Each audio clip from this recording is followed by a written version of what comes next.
Allie. And this is Mountain Talk.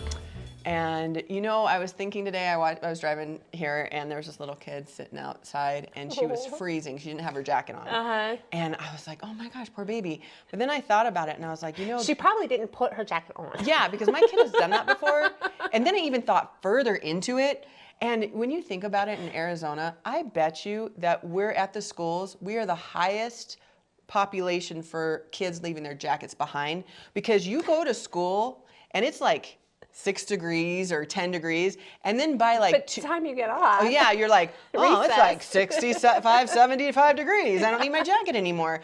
There was this video out there. It's kind of like a TikTok, and it's pretty funny. It has a guy who he's like, oh, I'm in Arizona. He's like, so when does it start getting warmer here? And he's like, 2 o'clock. And he's like, no, like, when is the month that it starts getting warmer? And he's like, well, it's cold from, 6, what do you say, 10 o'clock at night until 2 o'clock in the afternoon, and then you're fine. And the guy's like, what? And it's true. It is. It's very true. In Arizona, we don't know what we're going to get. So I couldn't really blame that child for not having her jacket, because maybe she thought today she didn't need it. Seriously. But no, it's just the way it is. Well, with Talon, I usually just put like a sweatshirt or a warmer shirt over his regular shirt and a hat, and then I pack his jacket, and so that he has it if he goes outside and he's cold. Layer.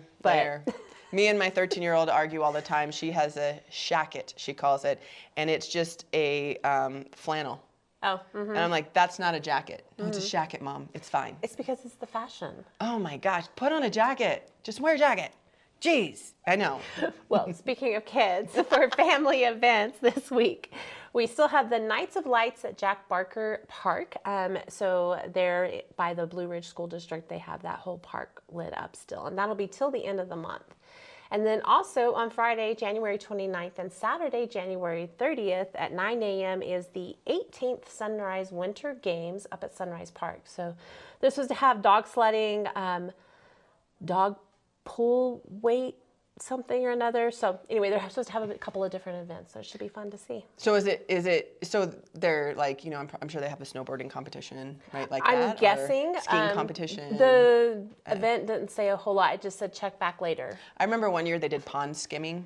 And that was actually really cool. And the news, both my brothers got on the news for it. How funny. Yeah, it was awesome. We were out there and they had fire pits out there. It was actually a really cool job. They had this guy Mike there that was pretty awesome.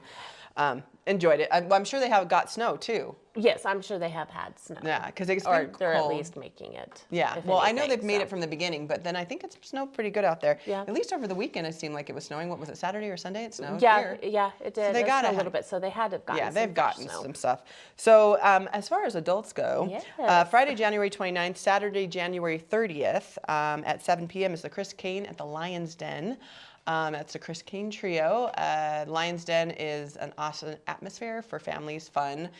We take our kids and we go to dinner there. It's, good food. My favorite is, I do like their mini tacos. Yeah. Those are just... The mini tacos are they're so easy. And they're so easy to eat. And their hot dogs are big, so I can split it between the kids. And yeah, they got good food there. Makes it easy.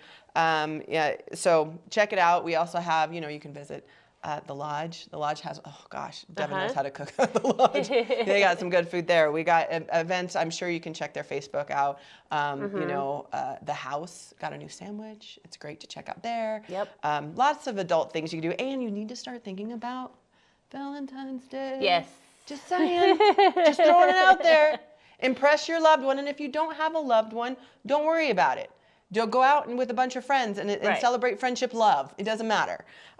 So excited for that. And then upcoming events. On Sunday, February 13th is Super Bowl Sunday. So the halftime show is supposed to be really good. Who's doing it? From what I understand. I don't know, but I think it's like a lot of like 80s, 90s mashup. Heck yeah. So I'm kind of excited about it. I remember reading something about it like a long time ago, but I don't remember who it was. And I didn't look. And who's playing? I don't watch football. Don't know who's playing. I watch the Super Bowl because of the commercials and halftime and the food. But that's all I care about. The commercials haven't been as good.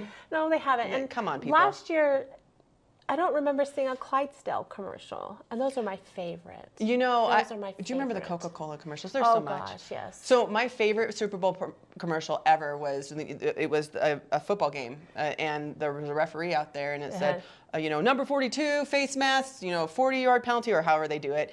And you see number 42 run up, and he goes into the ref's there, and he goes, okay, and the ref goes, number 42 said he's sorry, no foul. And I thought that was always awesome. So that was one of my favorite. But yeah, but I do like the food. I like the little snacks. I like coming together with people. I just like eating. Yeah. Well, if you're really into eating, then the lodge is the place to be because true. they'll be doing a hot wings competition. Woo! So if you like hot wings and are into really hot wings, then the lodge is the place to be for this. Wow, that's awesome. Good to know. Go burn your tongue and then your butt later and have a good time watching football at the lodge. So before we end today, I do want to give a shout out. I'm going to give a shout out to Mountain Poop Scoop. One, because I wanted to say poop online. Just kidding. No, so this is a pet waste cleanup. And let me explain, because I use them. And I got some, so I posted online. I was like, oh my gosh, this is amazing. People are like, you should pick up your own stuff. And I was like, yeah, but if I you do have the money to pay somebody to do it. Well, it's not even that. It's, listen to this. I picked up my dog poop for a long time. And I don't do a good job as this person. My kids pick it up. They do even a worse job. Oh, yeah. My backyard doesn't smell like it has 2 big dogs in it. Now, it's trash. That's the other thing. My dogs, they're mutts, so I'm pretty sure part of that is gopher because they have dug up the entire backyard. Oh, no. Do you know that picking up poop in a backyard full of holes and weeds and rocks is the hardest thing to do? And this place, every time I'm like, either my dogs aren't pooping or they're doing a fantastic job. Well, good. And my backyard doesn't stink. That's nice. Yeah, and it did before, which is kind of embarrassing. So don't embarrass yourself in front of your neighbors and let your backyard stink. It's just, if you can, I'm just telling you, it's definitely worth it. It's quality over, not quality. So I'm just impressed with them. I just notice it every time I go out, and they spray something that makes it not stink. So that's nice. Yeah. So that rock nice. on. Thank you for quality work. It's just, you don't see that all the time nowadays. Right. It seems like it goes to the wayside. So we appreciate your quality of work. At least I do. So that's it. That's all I had to say. Well, that'll do it for us this week. I'm Adria. And I'm Allie. And this is Mountain Talk.